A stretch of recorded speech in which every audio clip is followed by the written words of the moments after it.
Welcome back inside the Chamber of Truth with your co-host Leek and Josh. We're back again with some more stuff to talk about. This is an interesting one. This is one that I have mixed feelings about, but this is the new era, a new age in entertainment, and the entertainment business is ever changing. Jake Paul is one of those characters and figures that is a part of the change. And he has a fight this upcoming weekend. Absolutely. A huge fight against Absolutely. Julio Cesar Chavez Jr. 54-6, 34 knockouts. Jake Paul 11-1, 7 knockouts. This is going down at the cruiserweight division. Josh, this card has some legitimate fights on it, which we'll get to in just a moment. Jake Paul is fighting a legitimate cruiserweight fighter. Does this fight legitimize Jake Paul's career as a boxer? This fight actually might legitimize Jake Paul. Or in my opinion, no. I don't think this fight. I can't say that, to be honest with you. This is really a hard question to answer. Because here's the thing, ladies and gentlemen.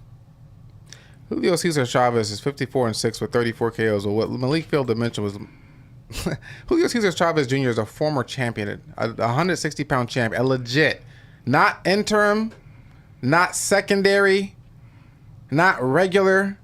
He was a legit 160-pound champion of the WBC title. 160 pounds, yeah. Okay. 160 pounds, WBC middleweight champion of the world. Mm-hmm. Defeated Andy Lee, who was the former WBO middleweight champion of the world. Andy Lee's a hell of a fighter who was a southpaw, trained by Emmanuel Stewart at a Crump gym. He was so good that Emmanuel Stewart seen him at an international tournament. The boys from Ireland, no, you coming to Detroit to train with us. He had 3 successful defenses, too. Yeah, and he fought Sergio Martinez, which was a Fight of the Year contender. That was a hell of a fight. I think that might have been unification. But he had 3 successful defenses. Ladies and gentlemen, this is a legit champion. Now, he did lose to Anderson Silva in an exhibition, but that's exhibition boxing. With all due respect, Julio Cesar Chavez has been known to not get up for fighters that have big names. He was obviously outclassed when he fought Canelo. That was just a skill issue. A skill and speed gap. But he survived. He survived. But ladies and gentlemen, this is a legit fighter, and in my opinion, this is a very dangerous fighter. Because Julio Cesar Chavez knows if he can beat and damn near in his mindset, he should beat Jake Paul. If he beats Jake Paul, Julio Cesar Chavez not only collects a lot of money from this fight, from this main event, but Julio Cesar Chavez sets himself up for a huge opportunity in boxing. Because, ladies and gentlemen, on the undercard of this fight, you have Gilberto Ramirez, who is 47-1, 30 KOs, current WBA and WBO world title holder at 200 pounds. He's a world champion at 200 pounds, the same weight class Jake Paul fights in. Mm-hmm. Facing Yuniel Dorcas, who is 27-2 with 25 KOs, who himself is also a former titleist at cruiserweight. Ladies and gentlemen, Jake Paul could be possibly legitimized in this fight, but he has set himself. But if he's not legitimized for this fight, he's damn sure setting up a path for himself to be legitimized in the possible next fight. Because whoever wins between Gilberto Ramirez and Yuniel Dorcas for the unified cruiserweight titles, Jake Paul did not put this on his undercard for no reason. They may set up a voluntary for him. Does this not happen in boxing all the time? Put your prospective next opponents on the undercard. And if all goes well, we'll match you up 3-4 months later, 6 months later. And the reason why that whoever wins that fight would entertain this is because Jake Paul brings a certain cash Great point. opportunity that other fighters do not bring, regardless of his pedigree. Great point. And here's the thing. Let me say this.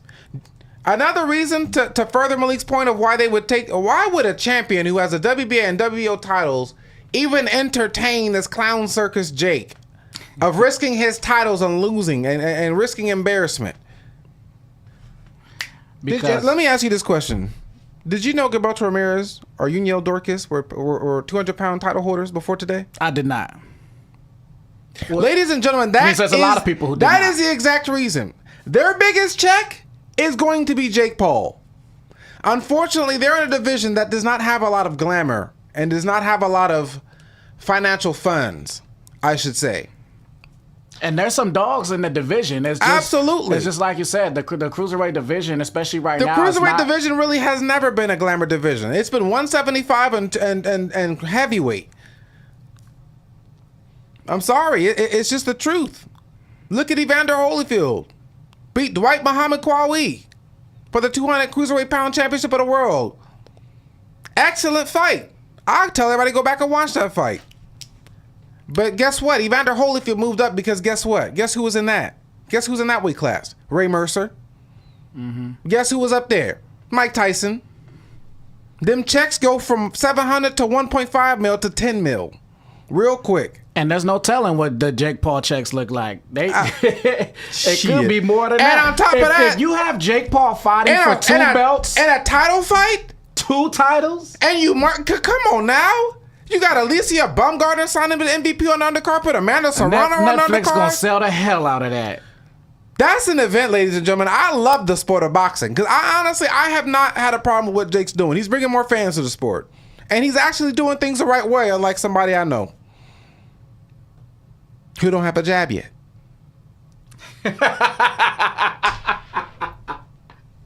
Even though I've instructed them how to use this jab. And they want to spar. Oh, anyways. But with that being said, ladies and gentlemen, this is a hell of a fight.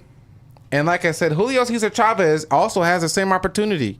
He wins this fight, bam, you may get Gilberto Union next for a title shot.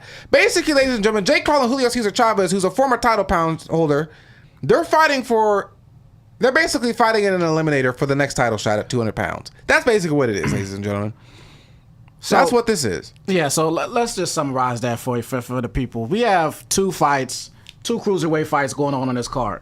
Jake Paul is about to fight Julio Cesar Chavez Jr., and Gilberto Ramirez is about to fight Junior Dorcas. Absolutely. The winners of these 2 fights likely will be returning to headline the next card against each other for the WBO and the WBA cruiserweight title. Tell him, man. Now, if that's Jake Paul versus whoever wins out of Dorcas and Ramirez, that fight is going through the roof. Whoever steps in that ring with Jake Paul, if Jake Paul wins, is going to eat magnificently. Netflix is going to sell the hell out of that, and Jake Paul will have the true opportunity. They're going to sell the hell out of that, not only to legitimize his career as a boxer, but to become a unified world champion of the sport. And guess what else is on Netflix for free? If you have Netflix yourself as a subscriber. Crawford Canelo. Exactly. I love Netflix getting into the game now. Yeah, because there's so many viewers. No. It wasn't even that. We needed it. Think about it. What major network do they have? DAZN and ESPN, that deal's done. Then after July 14th or 26th, that deal's done with ESPN and Top Rank. PBC has Amazon Prime. It's really, and DAZN. It's really just subscriber networks, which nothing wrong with that. You know, these fighters are getting paid, but the problem is a lot of fighters got a lot more paychecks and a lot more opportunities, even like mid-range, fringe level contenders. They would always be in fun eliminator fights. The thing about those, platforms you just named, on these network cards, those are still behind paywalls. Those are pay-per-views on those subscriber networks. So not only you have to be a paid subscriber, you have to pay for the event. Netflix doesn't make you pay for the event. No, they don't. Once you subscribe, you get the event. I love that. And that's why the MVP shows on Netflix have got so many views. The Serrano Taylor fight and I enjoyed the undercard before we even got to and all those guys got all those views. Eyes on them, because you don't have to pay. Once you pay for Netflix, you got to fight. And let's be real, we all got Netflix or somebody's account, so we're gonna be watching. Everybody gonna be watching. damn show watching. So that's gonna be crazy. Shout out to Jake Paul, man. He got an opportunity. He's created a path for himself to be. Honestly, I will say it. If he beats Julio Cesar Chavez, and I know how hard Julio, ladies and gentlemen, no matter how lazy you may think Julio Cesar Chavez is, when you put money and extra money in front of somebody and tell them you got another shot at the world title, and you're going to be in a big, huge event on pay-per-view, his daddy ain't going to let him let that slide. His daddy is training him.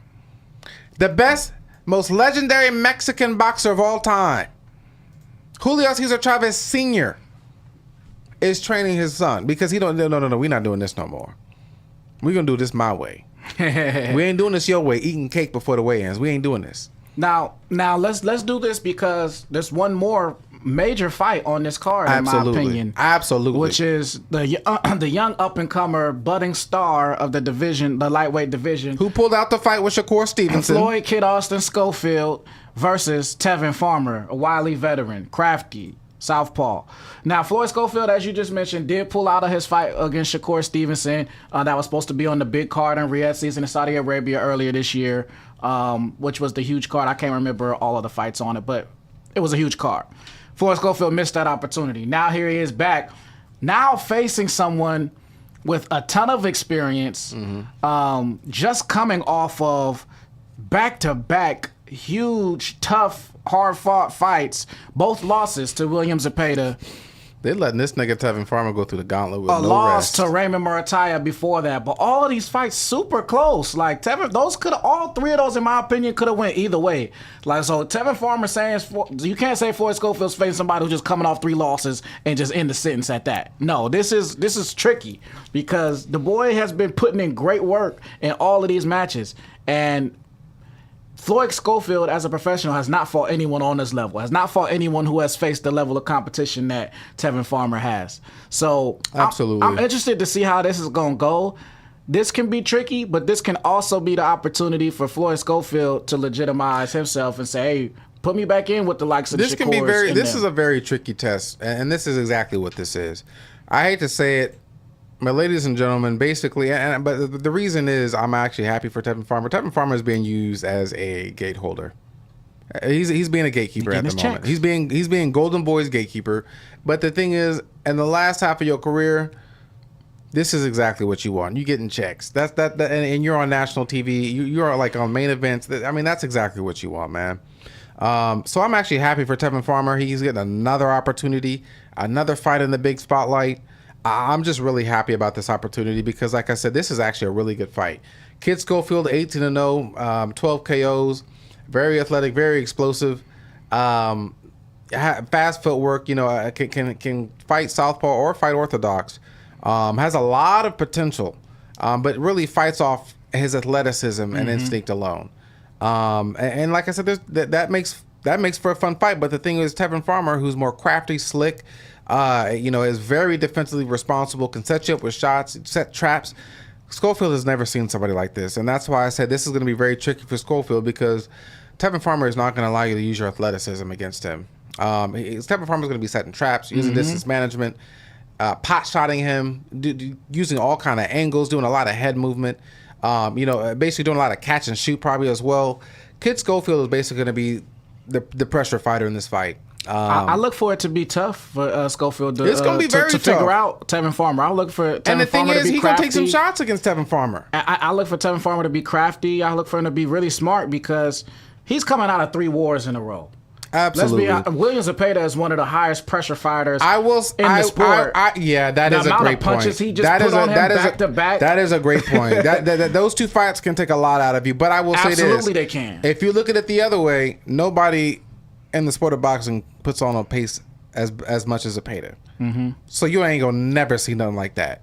So think about it. If I could deal with that, and you think about it, Zepeda was getting everybody out of there. It wasn't even his power. It was just the pace and the volume of punching, along with the power. If Tevin Farmer can deal with that, and if he's physically okay and somewhat his body's recovered, I think you just have to think of it like in a mentality standpoint. And let's not forget, in fight 1, Tevin Farmer dropped Zepeda. Absolutely. With a cold counter. And he hurt Zepeda the last round of the 12th round of the last fight in Cancun. That was a majority rematch. Decision. Neither one of those was unanimous decisions. Facts. For Zepeda. Absolutely. But in my opinion, Schofield being younger, fresher, being bigger naturally, I think, and they're probably going 10 or 12 rounds. If it goes 10 or 12, if they have a 10 or 12 round fight, they're just going to put that pressure on Tevin Farmer. And I think Tevin Farmer has a chance to win. Now, I think this is a 50-50 fight. I think if there is a prospect Tevin Farmer can take out, it's Schofield. Because Murataya, when he fought Tevin Farmer, had actually had a decent a couple world-class opponents by then. I mean, I think this will be interesting. I don't know if it's 12 rounds. Floyd Schofield only has one 12-round fight, which was his last fight against Garon. That went the distance. And Floyd Schofield got dropped in that fight, by the way. So He sure did. He's not someone who has a bunch of 12-round fights and experience going into deep waters like that. So it'll be interesting to see if this is going to be 10 or 12.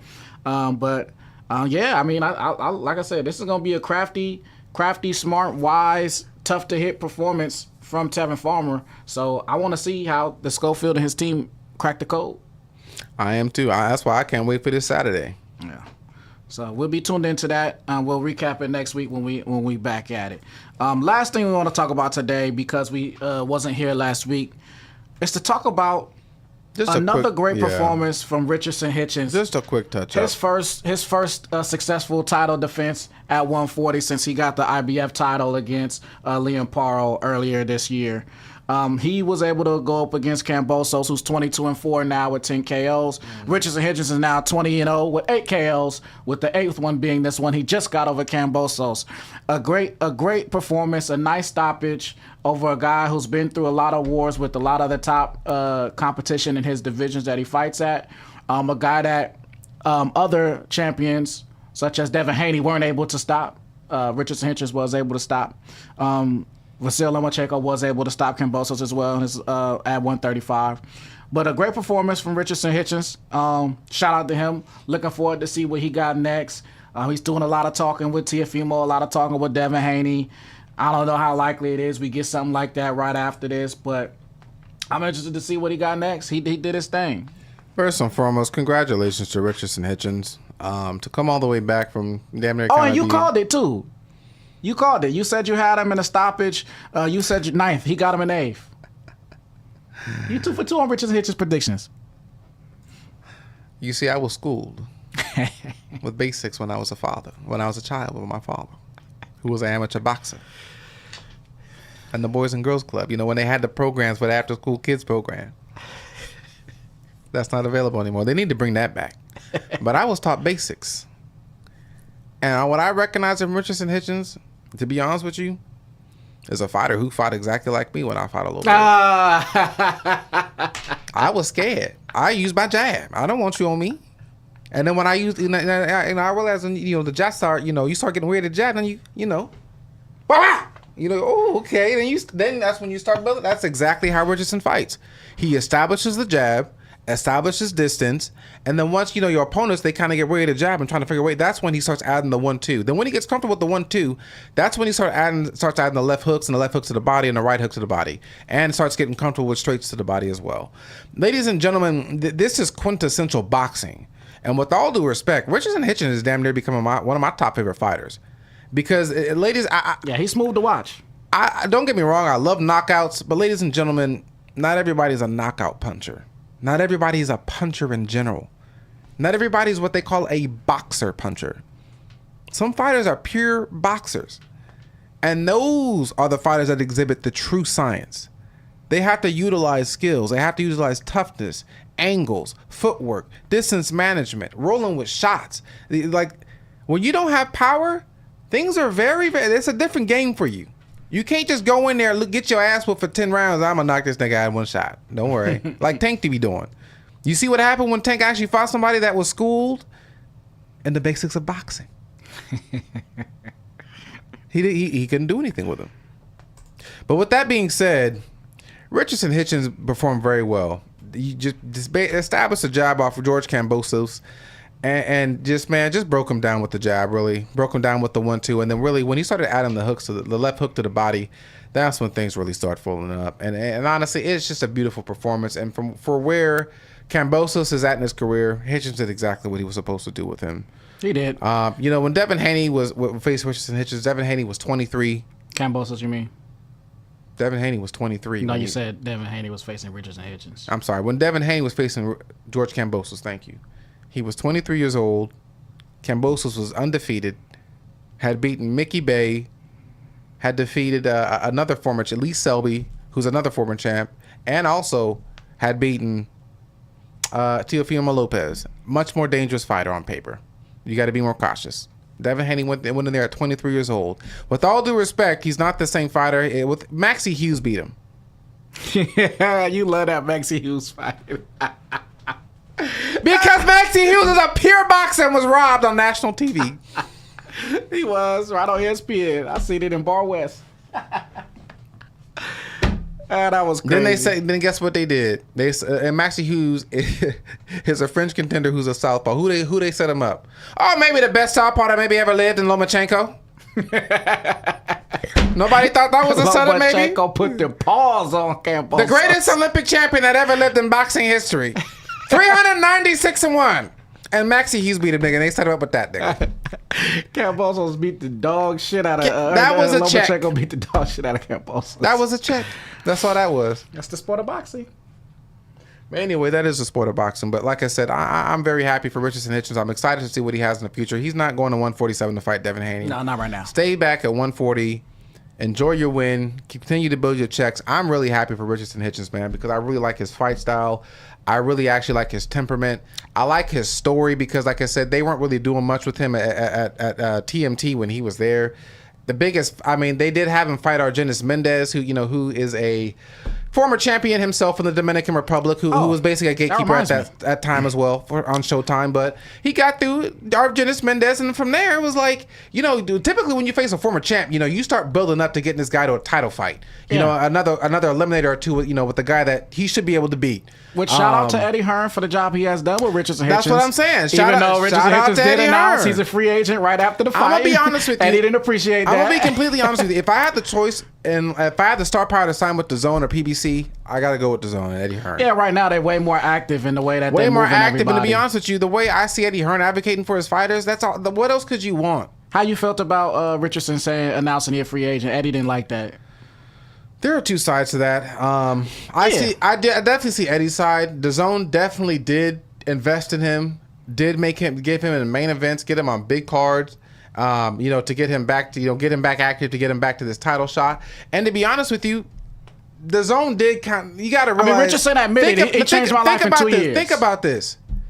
Liam Pearl just got the belt himself and had to fight Richardson Hitchens.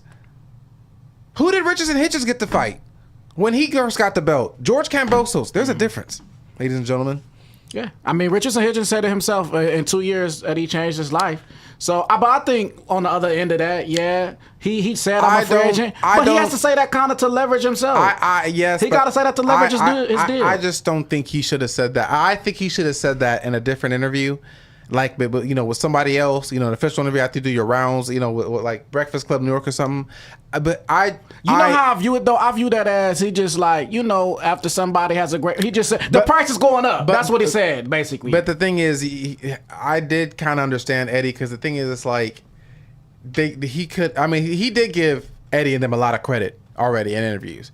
But the thing is, just like to announce that on our network. You know what I mean? Like think about it. Yeah, it was a little tacky. No. Think about it. Liam Pearl had to fight you after he got the title. He ain't get no cushion. He ain't get no one title defense to celebrate with his fans in Australia. We invested in you to the point where we got you a title shot. You damn near lost against Gustavus Lemos. But now who's his mandatory? He's not his mandatory anymore. Who's not? Subio Matias. He's not his mandatory no more? Yes, because who's he fighting? Who? Alberto Puello. Oh, that's right. Which is another monster fight. Hitchens avoided that. Honestly, that's a smart. It's funny. Eddie, they was get this done. Keep that nigga away from me. I think he probably resigns with Matchroom though. I just think he said that, and it's still like to leverage. Okay, I'm gonna have other suitors. Can now. I say this? You know why I know he's gonna resign with Matchroom? Guess who said something about it? Who? We will not be working with Richardson Hitchens unless Matchroom is involved. Oh, Turkey, the god.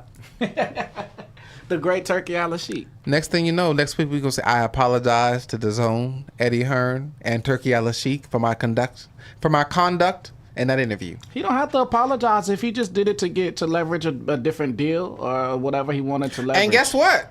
It kind of worked. That's what I'm saying. As long as Turkey, you had Turkey. No, nigga. I will pay you. It's me and Eddie Hearn or nobody else. Hey, you know what? That's who you want. Hey, Turkey, the big homie. He got Eddie back. And Oscar De La Hoya commented on the post saying, "Talk to me," but he got who he wanted. He immediately got a response from the Don. Yeah, Turkey got the Eddie Don back, was though. bothered. The big homie said the Don was bothered. Think about it. Richardson would not leave Eddie. If he was a fighter, he was not interested. He wouldn't have responded. He said, nigga, we will set you straight right now. I am the only one who will pay you. I am the only one who can change your life. But you will work with Eddie. You will work with my assistant Eddie. But you would fight for me. Any champion would fight for me. That's how it go. And to be honest with you, I love it because when you fight for Turkey, you're gonna get paid, but you're gonna get a 50-50 fight. You may get your ass, but you're gonna get paid. But you're gonna get paid. Yeah. But... You may get embarrassed, but you're gonna get paid. All right, we're gonna close out, y'all. We'll be back next week to recap all of this shit that goes on this week inside the Chamber of Truth.